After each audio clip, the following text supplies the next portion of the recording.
Saudara yang kekasih, kembali kita bertemu. Salam sejahtera bagi setiap saudara dimanapun saudara berada. Nah saudara, kita akan memikirkan sekarang bagian yang berikut daripada budaya, yaitu budaya di dalam konteks PL. Nah, ini menjadi penting kita pikirkan bersama-sama untuk kita melihat sebenarnya perjalanan budaya atau konsep atau konteks budaya atau adat istiadat dalam Alkitab itu seperti apa, kan begitu ya saudara. Nah ini supaya kita tuntas, sehingga kita tidak menafsir menurut selera kita, tapi kita betul-betul berpegang kepada apa yang diajarkan oleh Alkitab. Nah saudara yang kekasih, saya akan membacakan kepada kita Imamat pasal 18 ayat 1 sampai 30. Imamat 18, 1 sampai 30, tapi ini sangat panjang, maka intinya yang saya ambil adalah ayat yang kelima. Imamat 18 ayat kelima, demikian firman Tuhan. Sesungguhnya kamu harus berpegang pada ketetapanku dan peraturanku. Orang yang melakukannya akan hidup karenanya. Akulah Tuhan. Nah saudara, di dalam perjanjian lama, kata adat atau budaya tidak muncul secara langsung sebagai adat ataupun budaya. Ya, tidak ada. Jadi ini perhatikan sekali lagi, kata adat di dalam perjanjian lama tidak pernah ada dipakai atau kata budaya. Tetapi yang dipakai di sana adalah kata Ibrani kukah, ya, yang berarti ketetapan atau mispat, yaitu peraturan. Nah, ketetapan-ketetapan atau peraturan-peraturan kukah atau mispat yang dalam ayat 5 tadi pasal 18 Imamat dikatakan yang berpegang pada ketetapanku dan peraturanku. Artinya saudara, yaitu ajaran yang Tuhan berikan untuk menjadi pola hidup orang Israel sebagai bangsa pilihan. Nanti bagaimana mereka hidup, bagaimana mereka menikah, bagaimana ini, bagaimana itu dan seterusnya, ya. Sedemikian rupa diperaturkan satu peraturan-peraturan pola hidup kepada mereka yang menjadi tipikal atau warna hidup daripada orang-orang Israel yang harus menjadi budaya hidup orang Israel begitu. Nah, jadi saudara, di dalam hal ini memang sangat menarik sekali karena harus dibedakan dengan konteks kita. Kenapa? Karena konteks kita bukanlah konteks di mana kita sedang dibentuk, ya, karena tidak mempunyai pegangan. Artinya kita belum punya kitab apa-apa. Nah, orang Israel baru dibentuk, diajar oleh Tuhan langsung, dibimbing oleh Tuhan langsung. Lalu ajaran itu dibukukan kan begitu. Nah baru ada perkembangan-perkembangan berikutnya. Nah Tuhan masih bicara nggak saat ini? Oh masih, pasti itu. Cuman caranya bagaimana? Tidak cara seperti dulu lagi, begitu loh maksudnya. Yang bicara direct. Tapi dia bicara bisa melalui orang lain dengan khotbah. Dia bisa bicara melalui perenungan kita ketika baca Alkitab dan lain-lain. Ya. Nah jadi di sini saudara kita mesti melihat bahwa manusia dibentuk memiliki budaya atau berbudaya yang sesuai dengan ketetapan dan peraturan Allah. Ketetapan dan peraturan Allah yang harus dilakukan manusia itulah budaya hidup manusia. Oke. Jadi konteks di sini pada pembentukan awal orang Israel sebagai bangsa yang dipanggil kembali. Karena mereka sudah keluar daripada Mesir. Mereka sudah memahami orang ajaran-ajaran atau aturan-aturan main di Mesir. Nah Tuhan tidak mau itu ada pada mereka. Seluruh pemikiran mereka dibersihkan dengan perjalanan di padang gurun. Lalu setelah mereka harus hidup sebagai bangsa Tuhan, mereka diberikan ketetapan-ketetapan dan peraturan-peraturan yang harus mereka ikuti. Jadi mereka tidak boleh lari dari situ, mereka harus seperti itu. Nah sekarang saudara, kita melihat bagaimana budaya atau budaya di dalam perjanjian lama, khususnya dalam konteks pernikahan. Nah ini menarik untuk kita lihat, bagaimana ada berbagai pola yang kalau kita pikir mana yang benarnya. Nah saya ambil contoh misalnya 3 di sini saudara ya. Dalam Kejadian pasal 24 misalnya mengenai Ishak. Nah waktu Ishak, anak Abraham akan menikah. Maka Abraham meminta kepada seorang hambanya yang paling tua, yang sangat dipercaya di rumah itu begitu ya. Di dalam pasal 24 ayat kedua. Untuk pergi dan mengambil seorang istri bagi Ishak. Itu dari sana keluarganya sendiri. Nah, jadi hamba yang paling tua ini pergi saudara yang kekasih untuk mencari istri bagi Ishak ya. Di tengah-tengah atau dari kalangan keluarga Abraham. Nah, jadi dia pergi untuk mengambil seorang istri. Dalam hal ini saudara yang kekasih kita melihat bahwa ada perantara yang dipakai. Seorang hamba yang dipercaya. Untuk pergi. Kemana? Ke bilangan keluarga. Jadi ada pernikahan yang masih dekat di lingkungan keluarga. Oke.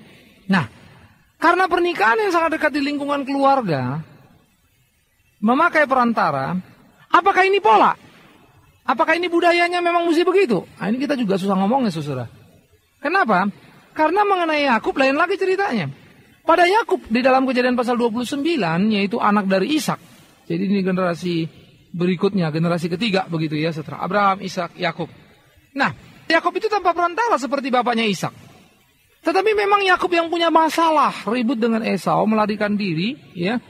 Lalu akhirnya dia tahu, dia pergi kemana? Ke tempat sanak keluarganya juga. Nah, dia mencari istri di sana sampai ketemu dengan Laban, ya, yang masih keluarganya. Nah, bagaimana kemudian dia untuk mendapatkan istri di sana dengan bekerja? Ya, jadi katakanlah bayar mas kawinnya kerja gitu. Sesudah kerja baru dia menikah. Apakah memang harus bekerja dulu baru menikah? Atau cukup dengan harta misalnya dikasih, lalu pakai orang lain juga bisa nikah? Nah, ini kan jadi satu pertanyaan. Ya, yang mana yang boleh? Yang mana yang pas? Nah, tetapi kalau kita lari lagi kepada peristiwa Rut, wah ini makin jauh lagi saudara.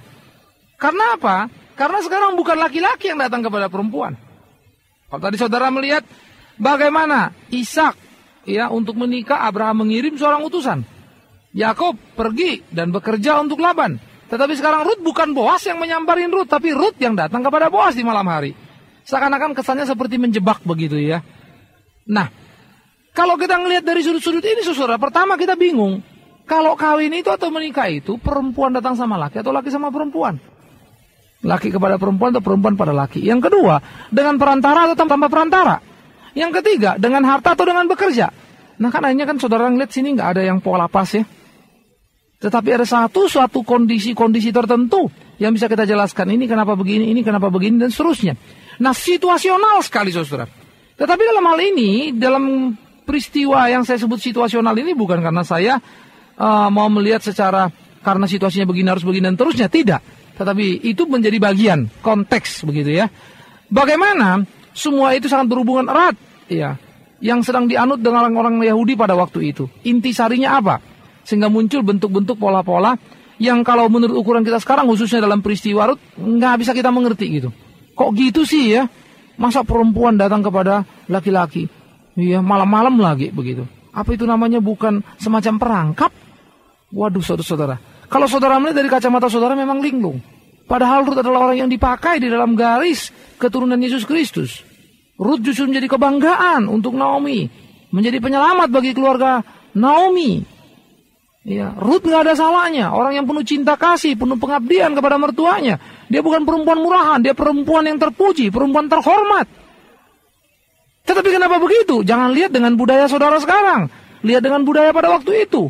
Kondisi pada waktu itu. Jadi saudara-saudara yang kekasih, yang ingin saya katakan di sini adalah bahwa budaya itu ada di PL. Jelas, ada satu pola. Ya, ada satu cara. Dan budaya itu bukan budaya kita. Nah, kalau kita menyebut budaya berdosa, berarti orang-orang di perjanjian lama ini manusia-manusia kacau semua dong ya. Orang beriman tapi pakai budaya yang dosa kan.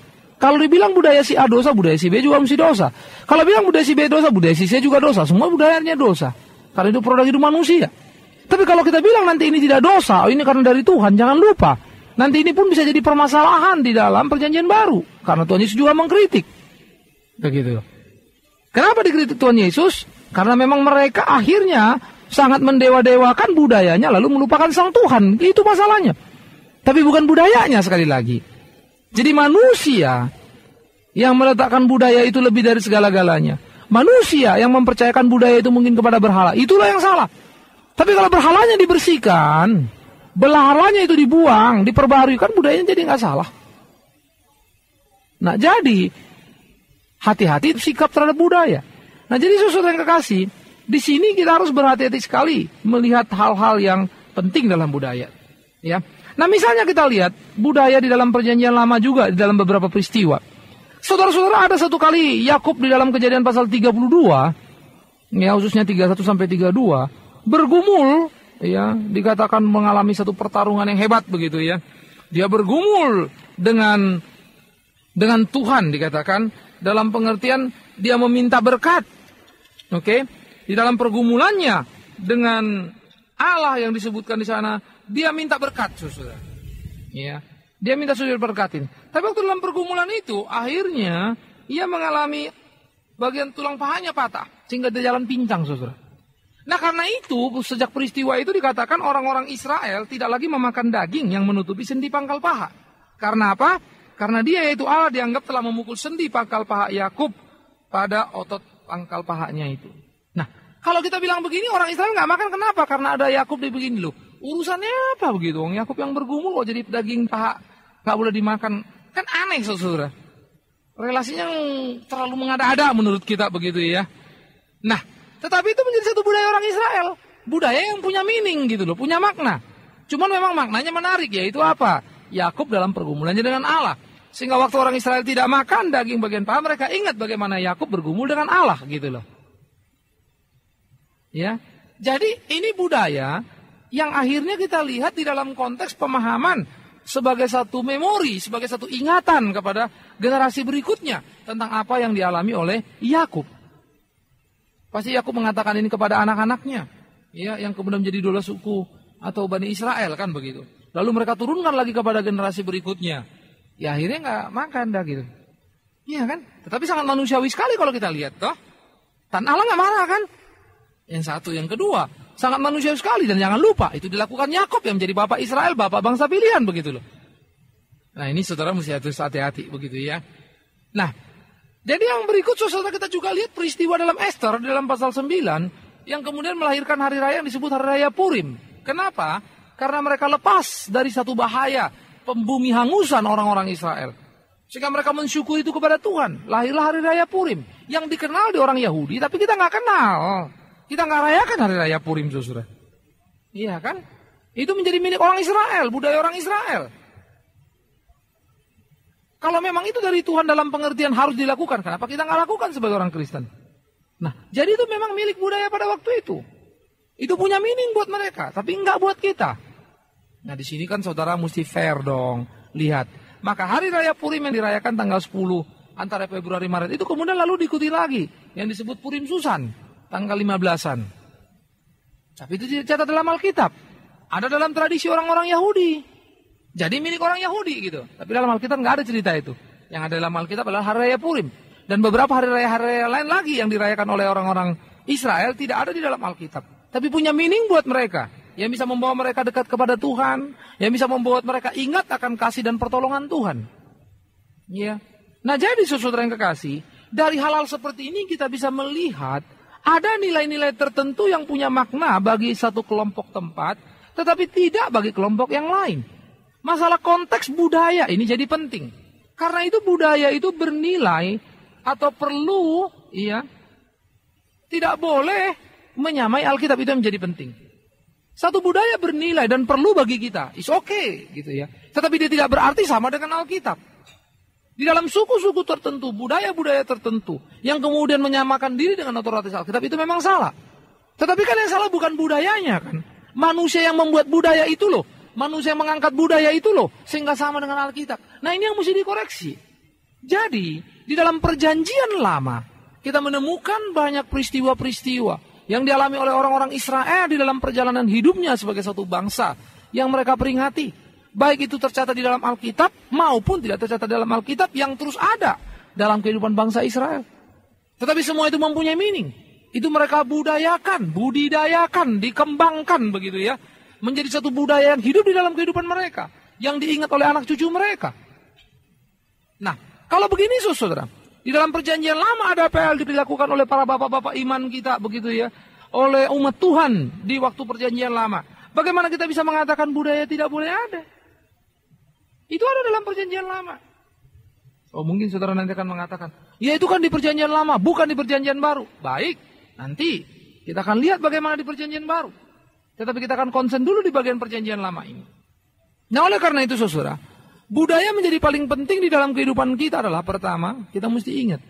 Budaya itu harus merupakan hal yang tidak berlawanan dengan ketetapan dan peraturan Allah.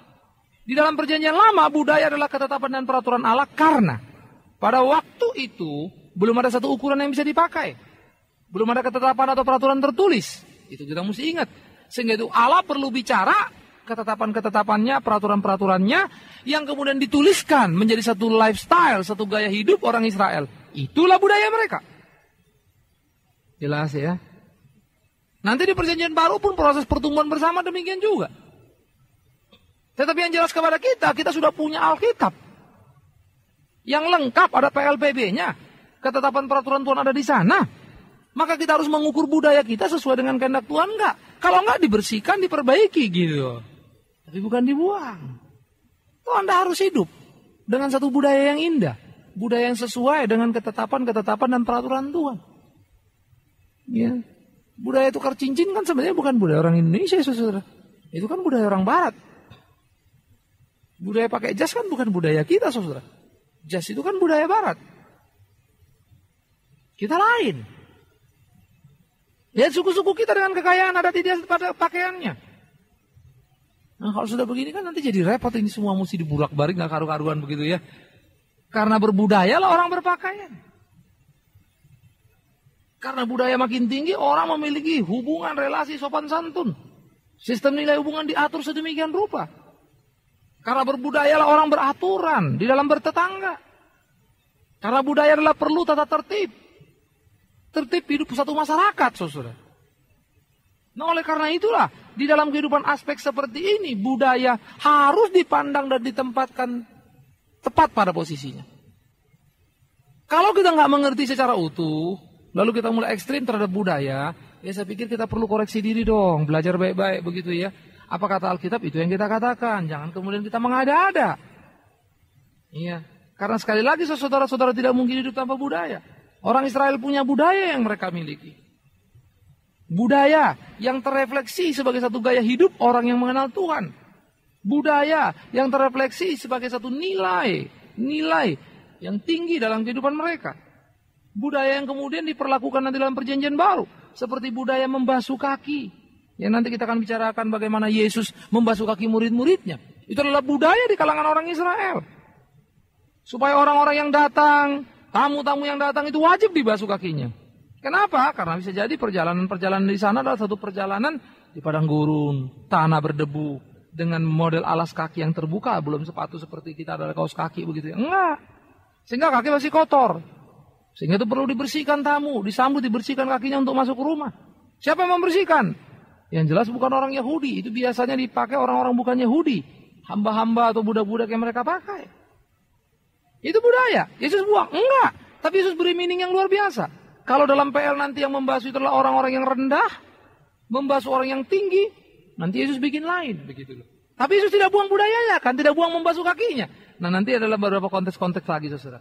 Nah jadi di sini kita melihat semangat dalam perjanjian lama yang ada, mereka kerjakan, mereka lakukan.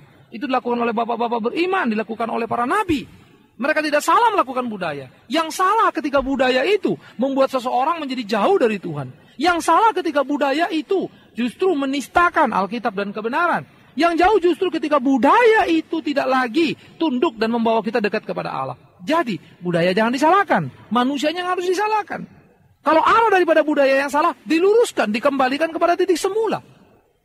Iya. Jadi saudara, saya di tiap bagian kasih contoh. Seperti motor yang jalan ke satu tujuan, belok salah gitu. Jangan motornya dibakar dong. Dasar motor brengsek begitu ya. Nggak bisa sampai ke tujuan. Oh yang mesti dikoreksi itu yang bawa motornya. Bawa motor, ganti sopirnya, bawa ke tempat yang pas. Pasti nyampe ke tujuan. Motor itu cuma alat kok. Nah budaya itu pun demikian, dia cuma alat. Penentu dan peran utamanya adalah Anda dan saya, kita.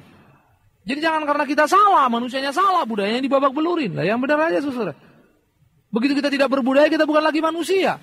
Begitu kita tidak berbudaya, kita mau jadi apa? Dan jangan lupa selalu saya ingatkan, lepas dari budaya yang satu mau buang. Lalu saudara hidup dengan apa? Pasti dengan budaya. Lalu saudara bilang, ini budaya yang sesuai dengan kehendak Tuhan. Yang kemarin juga bisa. Dengan segala seni tari itu kan macam-macam. Tapi dengan pemahaman okultisme misalnya di waktu lalu. Tapi kan tarian itu bisa dikembalikan untuk memuliakan Tuhan kan? Tentu tarian kita beda dengan tarian Timur Tengah. Oh irama musiknya juga lain kok. Nah, tetapi bagaimana sekarang tarian-tarian yang kita boleh lakukan menjadi satu tarian-tarian yang memuliakan Tuhan. Nah, itu diperbaiki. Supaya konsep menarinya, falsafah menarinya diperbaiki. Bukan menarinya dibuang terus nggak boleh nortor misalnya. Nanti dulu dong saudara.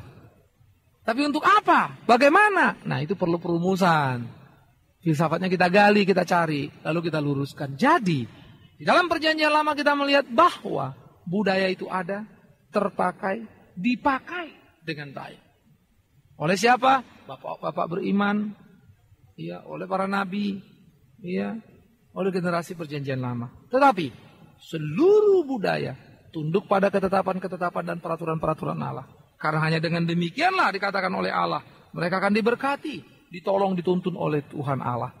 Karena tanpa itu mereka akan menjadi lawan Allah. Jadi selama itu berjalan sesuai dengan ketetapan dan peraturan Allah, tidak ada masalah. Kalau tidak, nah itu perlu diperbaiki. Dikembalikan kepada titik semula. Dikembalikan kepada posisi yang pas.